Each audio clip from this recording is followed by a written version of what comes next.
ఏడాదికి 12 నెలలు ఉంటే ప్రతి నెల అమావాస్యకు ముందు వచ్చే బహుళ చతుర్దశి తిథిని మాసశివరాత్రిగా పిలుస్తారు. ఏడాదికి 12 మాస శివరాత్రులు వస్తే మాఘమాసంలో వచ్చేదాన్ని మహాశివరాత్రిగా జరుపుతాం.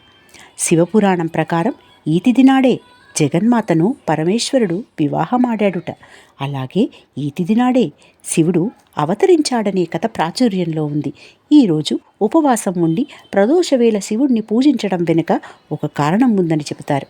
అదేంటంటే అమావాస్యకు ముందు కేతువు ప్రభావంతో చంద్రుడు బలహీనంగా ఉంటాడు. ఇలా చంద్రుడు బలహీనంగా ఉన్నప్పుడు జీవులపై కేతువు ప్రభావం వలన జీర్ణశక్తి మందగిస్తుందని, తద్వారా ఉద్వేగాలకు లోను కావడం వంటి సమస్యలు ఎదురవుతాయని, పరమేశ్వరుణ్ణి ఆరాధించే క్రమంలో ఉపవాసం అనేది ఇవన్నీ అదుపులో ఉండడానికి ఉపయోగపడుతుందని పురాణాలు పేర్కొంటున్నాయి. మరి ఒకసారి హర హర మహాదేవ శంభో శంకర.